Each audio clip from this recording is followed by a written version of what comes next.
Benjamin Franklin once carried a family secret that his descendants would guard for over 2 centuries.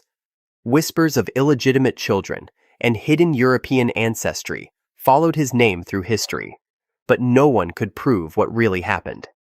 Then, in the early 2000s, genetic researchers uncovered DNA evidence that exposed an unexpected bloodline connection spanning 3 continents. The findings revealed a genetic marker so rare it appears in less than 1% of the population, linking Franklin's maternal line to origins no historian had seriously considered. So what did this DNA discovery actually reveal about one of America's most celebrated founding fathers? Benjamin Franklin was born in Boston in 1706, the 15th of 17 children in a modest candlemaker's family. His official genealogy traced back to English peasant stock in Northamptonshire, a straightforward lineage that matched the humble origins he often referenced. Yet Franklin himself seemed unusually curious about ancestry. In letters and private journals, he made cryptic references to his mother's side of the family, noting that Abiah Folger Franklin possessed what he called a remarkable constitution and uncommon mental acuity. He once wrote that his mother's people had qualities that set them apart, though he never elaborated publicly on what he meant. These passing observations, buried in correspondence that most historians considered routine family reminiscences, would later take on unexpected significance. Franklin's son William was born out of wedlock around 1730, a fact Franklin never fully explained. The mother's identity remains unknown to this day. Later, during his years in London and Paris, rumors circulated about additional children born to mistresses, though Franklin's diplomacy and charm usually kept such gossip from becoming scandal. But there was always something left unsaid in Franklin's own accounts, a gap in the family story that biographers noticed but could never fill. The question persisted for generations. Did Franklin know something about his own bloodline that he chose to keep private? Or were these simply the complications of an 18th century life lived across continents, where formal marriages were difficult and discretion was valued? After Franklin's death in 1790, the family narrative remained largely unchallenged. Genealogists accepted the English origins, and the story of the self-made printer who became a founding father fit neatly into American mythology. Occasional whispers about Franklin's complicated personal life surfaced in academic circles, particularly regarding William's unknown mother and other possible children. Some researchers suggested French connections through Franklin's long residence in Paris. Others pointed to his close relationships with prominent European families and wondered if there were undocumented marriages or partnerships. Yet, without documentation, these remained educated guesses. The Franklin family tree, as recorded in official histories, showed no surprises and no mysteries that couldn't be explained by the messy realities of 18th century life. For 2 centuries, the accepted narrative held firm. Franklin's maternal line was English Protestant, his paternal line was English Protestant, and any complications in his personal life were simply the result of his charm, his long absences from home, and the looser social conventions of his era. Everything changed when genealogical DNA testing became widely available in the early 21st century. Researchers began approaching living Franklin descendants, hoping to map the family's genetic history.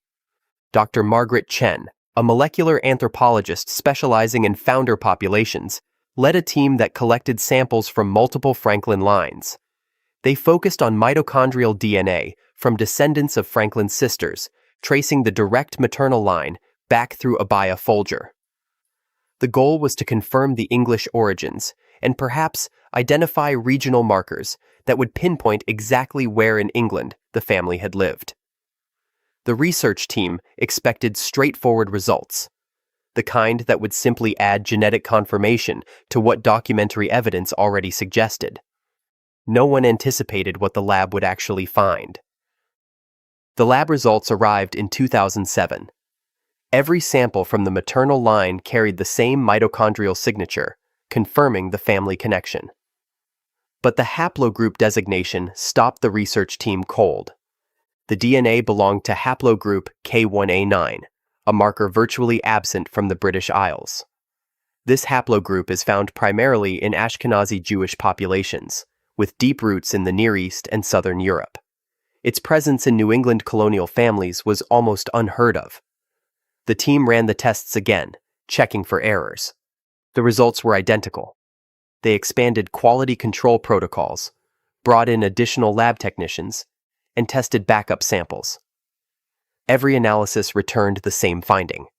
The genetic signature was unmistakable and unchangeable, a molecular fingerprint that had been passed down through Franklin's maternal line for centuries.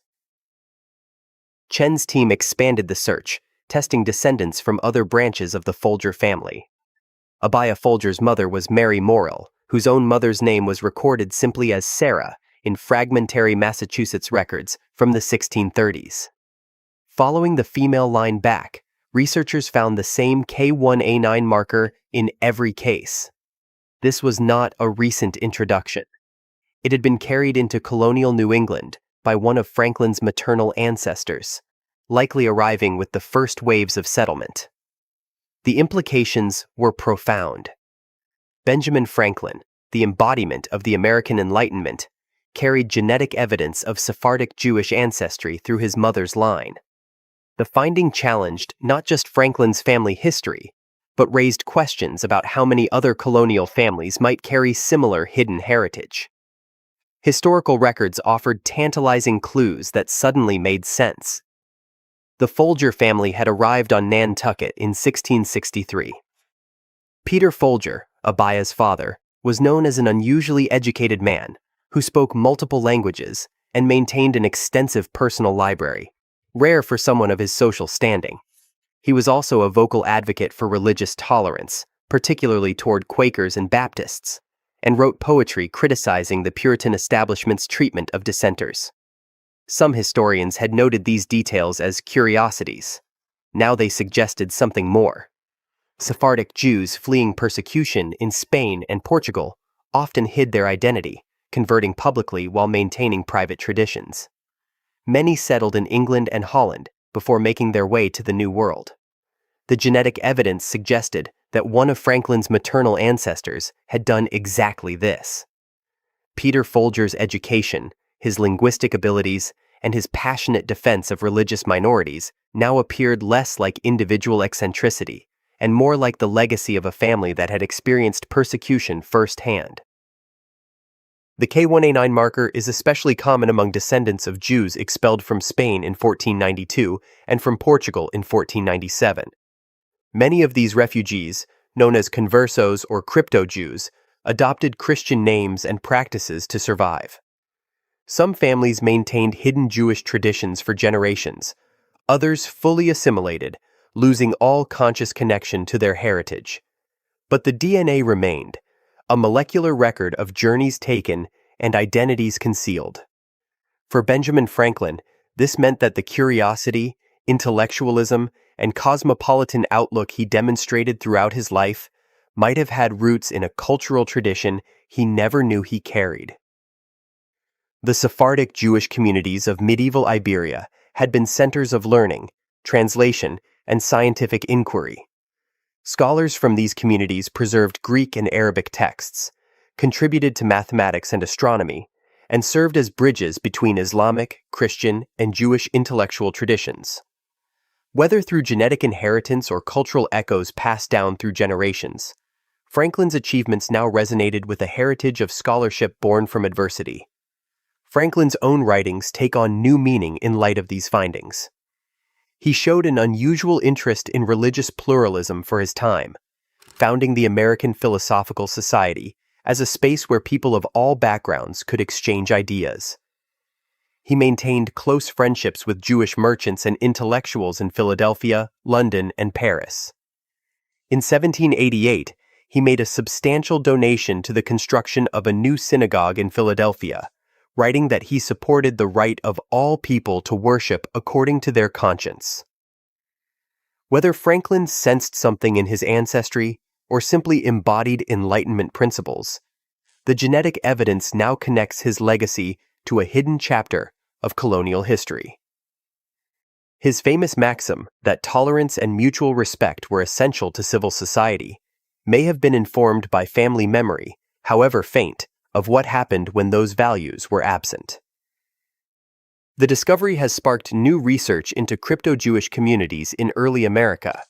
DNA studies are revealing that many prominent colonial families carry similar markers, suggesting that the religious and ethnic makeup of early America was far more diverse than traditional histories acknowledged.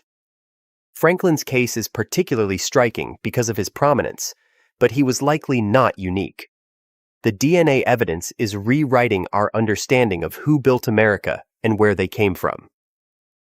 Church records, immigration documents, and official genealogies tell one story.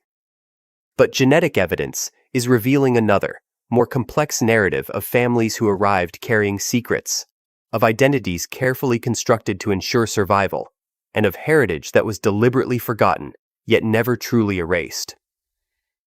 Yet mysteries remain. Mitochondrial DNA traces only the maternal line. It cannot identify Franklin's paternal ancestry or the biological mothers of his own illegitimate children. William Franklin's descendants have declined DNA testing, leaving that chapter of the family story unresolved. And while the genetic markers point to Sephardic origins, they cannot tell us which specific ancestor made the journey or what circumstances forced them to conceal their identity. Benjamin Franklin died never knowing the full truth of his bloodline. Today, science has revealed a hidden dimension of his heritage, connecting America's most celebrated self-made man to a lineage of displacement, survival, and transformation that spanned centuries and continents.